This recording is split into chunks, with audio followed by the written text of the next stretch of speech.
Divine Intercession. This is the Ralph K. Ginorio-Keep Right op-ed column from the Coeur d'Alene Press. Dateline December 24th, 2021. Christmas Eve.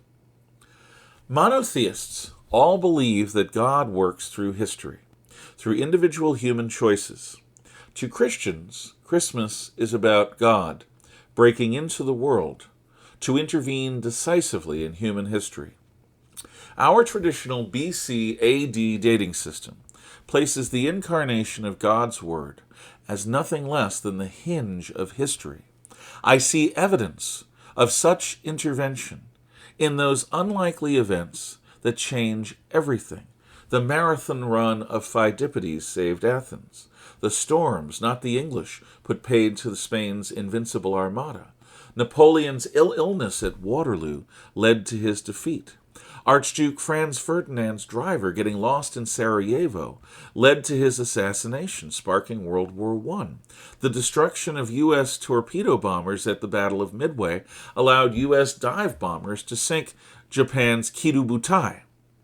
Note that the benefits of some of these are beyond my mortal ability to understand. I take them on faith.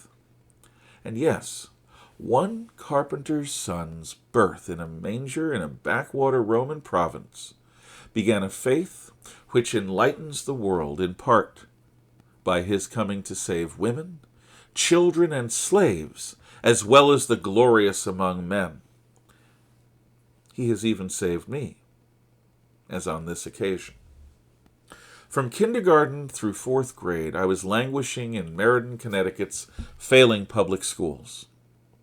There were simply too many kids arriving in school without any foundation to successfully function there, for the beleaguered teachers to handle. My early schooling was an anarchy filled with chaos and violence, much of it racially charged. One spring day after school, I decided to explore rather than just walk home. Instead of turning left, I went right into a hilly old neighborhood.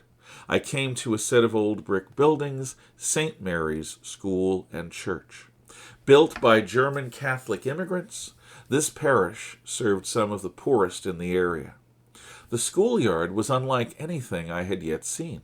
Kids in uniforms, playing while waiting to be picked up, but without the fierce viciousness I was so used to. A middle-aged woman in a nun's habit noticed me watching and began a conversation. She invited me up to her principal's office for tea and cookies. There, she conversed with my studious young self. Before she was done, this woman had called my single mom and invited me to join her school the following autumn.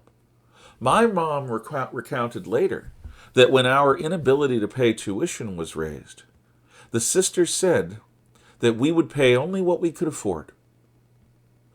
When she found out that I had twin sisters, she invited them to come as well. St. Mary's was a family school. I began fifth grade in a new uniform at St. Mary's. It was without exception the very best school I've ever attended, including Bates College.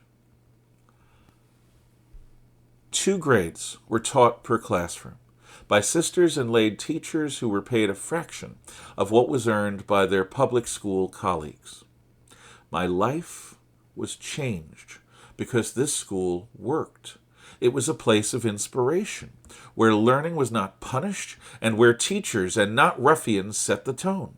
I cannot overstate what my nearly 4 years at St. Mary's meant to me.